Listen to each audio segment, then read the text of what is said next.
வணக்கம் அப்ரஹாம். அதாவது வேலூர் மத்திய சிறையில் சரக டிஐஜியாக பணியாற்றி வருபவர் ராஜலட்சுமி.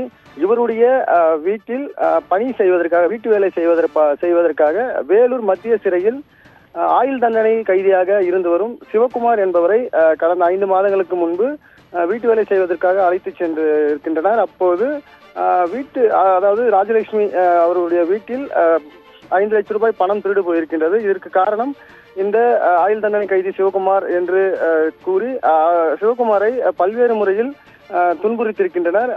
அதாவது வேலூர் மத்திய சிறையில், தனி சிறையில் அடைத்தும், அது மட்டும் இல்லாமல் இருட்டு சிறையில் அடைத்தும் தொடர்ந்து துன்புறுத்தியதாகவும், இது குறித்து ஆயுள் தண்டனை கைதி சிவகுமாருடைய தாயார் கலாவதி நீதிமன்றத்தில் வழக்கு தொடர்ந்திருந்தார். அந்த வழக்கின் அடிப்படையில் நீதிபதி உத்தரவிட்டிருந்தார். அதாவது சிபிசிஐடிக்கு இந்த வழக்கை மாற்றி அந்த சிபிசிஐடி அதிகாரிகள் உடனடியாக இதை விசாரித்து இதற்கான அறிக்கையை சமர்ப்பிக்க வேண்டும் என்று ஏற்கனவே நீதிபதி உத்தரவிட்டிருந்தார். அதன் அடிப்படையில் நேற்று வேலூர் மத்திய சிறைக்கு வந்த சிபிசிஐடி காவல்துறையினர் 14 பேரிடம் இந்த சம்பவம் குறித்து விசாரணையானது மேற்கொள்ளப்பட்டன. அதாவது காலையில் இந்த விசாரணையானது தொடங்கி வேலூர் சரக சிறைத்துறை டிஐஜி ராஜலட்சுமி, அதே போன்று சிறைத்துறை கூடுதல் எஸ்பி அப்துல் ரஹ்மான், மேலும் ஜெயிலர் உட்பட 14 பேரிடம் இந்த விசாரணையானது நேற்று தொடர்ந்து நடைபெற்றன. இரவு வரை நடைபெற்ற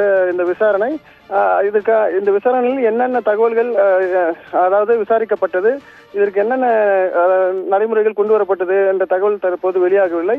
ஆனால் இருந்த போதிலும் தற்போது சிறைத்துறை கூடுதல் எஸ்பி அப்துல் ரஹ்மானை பணியிடம் மாற்றம் செய்து, அதாவது சிறைத்துறை டிஜிபி உத்தரவிட்டிருக்கின்றார். அதாவது இந்த எஸ்பி அப்துல் ரஹ்மானை சென்னை புழல் சிறைக்கு பணியிட மாற்றம் செய்து உத்தரவிட்டிருக்கின்றார். அதே போன்று பார்த்தோம்னால் ராஜலட்சுமி, அதாவது சிறைத்துறை சரக டிஐஜி ராஜலட்சுமியை காத்திருப்பு பட்டியலுக்கு மாற்றியிருப்பதாகவும் தற்போது தகவலானது வெளியாகி இருக்கின்றன. இந்த அதாவது டிஐஜி ராஜலட்சுமிக்கு பதிலாக தற்போது வேலூர் மத்திய சிறைக்கு வரக்கூடிய டிஐஜி யார் என்று பார்த்தோம்னா சென்னை சரக சிறைத்துறை டிஐஜி முருகேசன் தற்போது வேலூர் டிஐஜியாக கூடுதலாக பொறுப்பு வகிக்க உள்ளார்.